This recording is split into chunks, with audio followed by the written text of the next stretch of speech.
प्रिय विद्यार्थियों, पिछले वीडियो में हम विजय इकाई के अंतर्गत हिमांक और नमन संबंधी अध्ययन किए थे और हिमांक और नमन की संबंधित गणनाएं हम कैसे करते हैं आज हम सीखेंगे।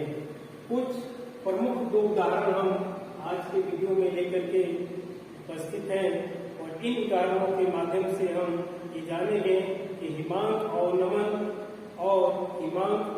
की गणना से हम मोलर द्रव्यमान की गणना कैसे कर सकते हैं। तो सबसे पहला जो प्रश्न है 45 ग्राम इथिलीन ग्लाइकॉल को 600 ग्राम जल में मिलाया गया, यानी 600 ग्राम जल में 45 ग्राम इथिलीन ग्लाइकॉल को घोला गया और इस विलयन के हिमांक और नमन और हिमांक की गणना हमें करनी है। तो इस प्रकार बने विलयन का हिमांक क्या होगा और उसमें हिमांक में अवनमन क्या होगा। इसके लिए यहाँ जल के लिए जो केएफ यानी हिमांक अवनमन स्थिरांक का मान, क्योंकि प्रश्न में नहीं दिया है कि गलत यदि प्रश्न आता है तो वहां पर दिया होना चाहिए, ऐसा हम उम्मीद कर सकते हैं। परंतु यहाँ आपके जो टेक्स्ट दिया है, टेक्स्ट मतलब चार्ट है, और उस चार्ट से आप ऐसे प्रश्नों में आप इसका मान जो है देख सकते हैं। तो इस प्रश्न को हल करने के लिए हम जानते हैं कि हिमांक में अवनमन जो सूत्र है, हिमांक में अवनमन यानी TF बराबर होता है W2 यानी विलेय का द्रव्यमान बटे M2 विलेय का अनुभाग into 1000 into KF बटे W1, जहां पर W2 विलेय का द्रव्यमान मास ऑफ सॉल्यूट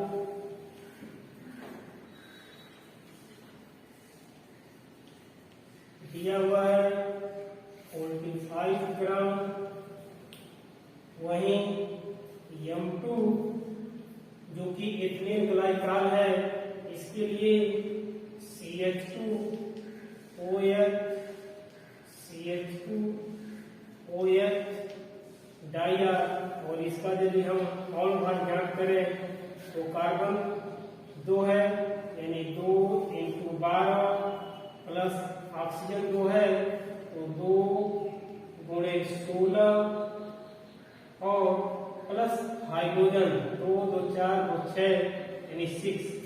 अगर इससे हम ज्ञात करें तो 12 24 और प्लस 32 32 और प्लस 6 यानी ये आपका हो जाएगा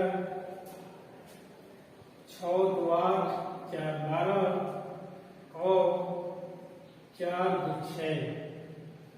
इस तरह से 62 ग्राम प्रति मोल होगा।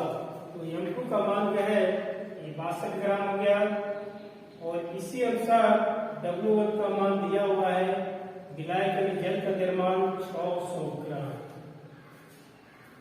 और इस सूत्र में यदि इन के मान यदि हम भरते हैं तो हिमांक में अवनमन की हम गणना इस प्रकार कर सकते हैं, यानी हिमांक में अवनमन TF बराबर W2 का मान 45 ग्राम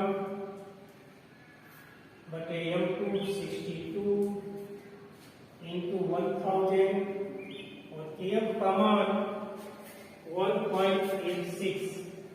तो KF दिया हुआ है 1.86 और इस तरह से into 1.86 और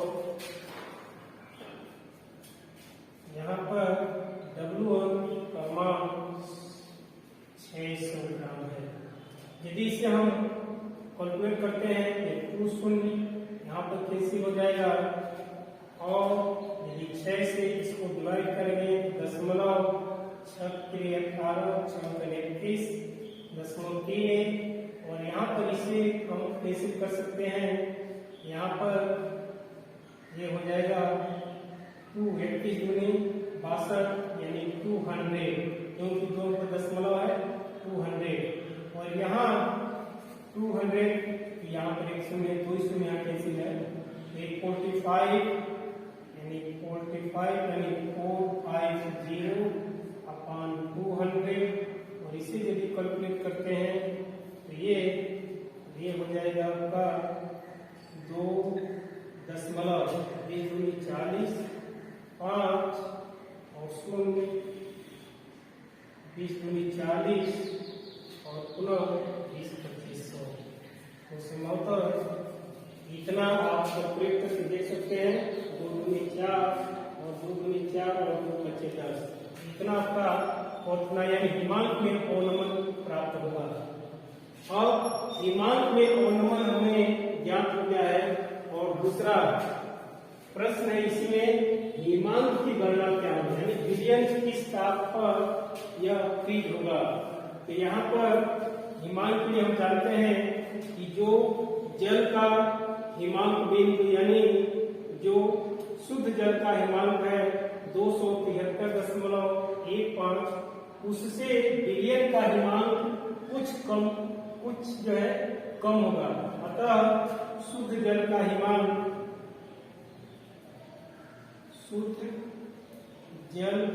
हिमांक से हम हिमांक में अवनमन को यदि घटा देंगे तो ये हमें विलयन का हिमांक ज्ञात हो जाएगा। तो शुद्ध जल का हिमांक बराबर 273.15 ये होता है। और इस तरह से यदि हिमांक की गणना करनी है तो विलयन का हिमांक बराबर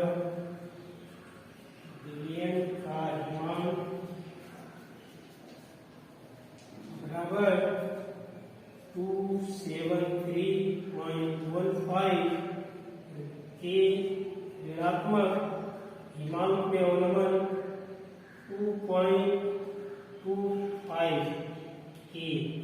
और इसे यदि हम हल करते हैं तो प्राप्त हो जाएगा घटाने पर 5 यानी 0 और 2 1 में से 2 यानी 10 11 यानी 9 हो जाएगा। और यहाँ बचा 2 से 0 और 7 और 2 यानी 270.9 के। ये हमारा विलयन का हिमांक हो जाएगा। और यही दूसरे यानी ख प्रश्न का उत्तर होगा। तो इस तरह से हिमांक में अवनमन और हिमांक की गणना कर सकते हैं। ऐसे उदाहरण भी यदि आपको मिलते हैं या प्रश्न आता है तो इस तरह से हम कर सकते हैं। ठीक, अब दूसरा प्रश्न के लिए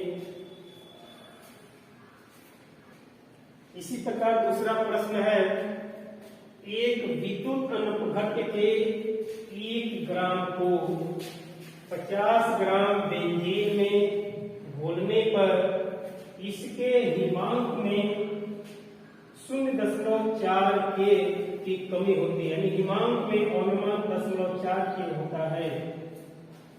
बेंजीन का हिमांक अवनमन स्थिरांक दिया हुआ है 5.12 किलोग्राम प्रति मोल। विलय का मोलर द्रव्यमान ज्ञात कीजिए, यानी इस प्रश्न में हमें मोलर द्रव्यमान की गणना करनी है। तो इस तरह से यदि प्रश्न देखें कि इस सूत्र के अंतर्गत कौन कौन सी राशियों का मान दिया हुआ है, W2 यानी विलय का द्रव्यमान दिया हुआ है 1 ग्राम यानी W2 बराबर 1.0 ग्राम। इसी तरह से विलय का अनुभार इसकी हमें गणना करनी है। और दूसरा विलाय का द्रव्यमान यानी W1 बराबर 50 ग्राम दिया हुआ है। और हिमांक में अवनमन डेल्टा TF का मान भी दिया हुआ है, यह दिया हुआ है 0.4 के। बेंजीन का हिमांक अवनमन स्थिरांक का भी मान दिया हुआ है KF। अब अभी मान दिया हुआ है 5.12 kg/mol। इसमें KF W1 M2 और W2 और TF यानी हिमांक अनुमान में से M2 का मान नहीं दिया है, जिससे कि हमें ज्ञान करना है, और शेष राशियों के मान दिए हुए हैं, तो इससे हम M2 का मान ज्ञात कर सकते हैं। तो यहाँ पर यदि सूत्र में M2 बराबर ग्रहण करते हैं तो यहाँ पर ये हो जाएगा यानी W2 अपान डेल्टा TF और इंटू 1000 इंटू TF बटे W1। अब इनके मान इसमें प्रतिस्थापित करने पर देख सकते हैं W2 का मान दिया हुआ है 1 ग्राम बटे TF का मान दिया हुआ है 0.4 गुणे 1000 गुणे TF का मान दिया है 5.12 बटे W1 का मान है 50 ग्राम बेंजीन 50। तो इसे यदि हम हल करते हैं इस प्रश्न को, तो यहाँ पर 50 गुणे 100 यानी 20 हो जाएगा, और इसे यहाँ पर कटिंग कर सकते हैं 4 से, तो 4 और 1 सीधा हम यहाँ से गुणा भी कर सकते हैं, 4 ऐसे गुणा कर लेते हैं। चलिए 5 को 20, यहाँ पर 20 और 1 नंबर 20 हो गया, और ऊपर आपका हो जाएगा 1000 इंटू 5.12, और इस तरह से यदि इसे हम कैंसिल करें तो 20 बच्चे 100 और 1 50, और पुनः यहाँ पे मल्टीप्लाई करते हैं तो 5 में 10 और 5 में 5 6 और 5 25 25 5 25 25, और ये 0 2 अंक दशमलव नोट करना है 256। तो इसे आप गुणे करने के बाद यदि हल कर रहे हैं तो हल करने के बाद आप 256.0 यह प्राप्त होगा प्रति मोल, यानी विलेय का जो मोलर द्रव्यमान होगा वह 256 होगा। और इस तरह से हम अन्य प्रश्नों में मोलर द्रव्यमान की गणना कर सकते हैं। तो आज ये वीडियो के आधार पर आप अभ्यास प्रश्नों को पढ़ेंगे और उसे हल करने का प्रयास करेंगे। आज के लिए बस इतना ही, धन्यवाद।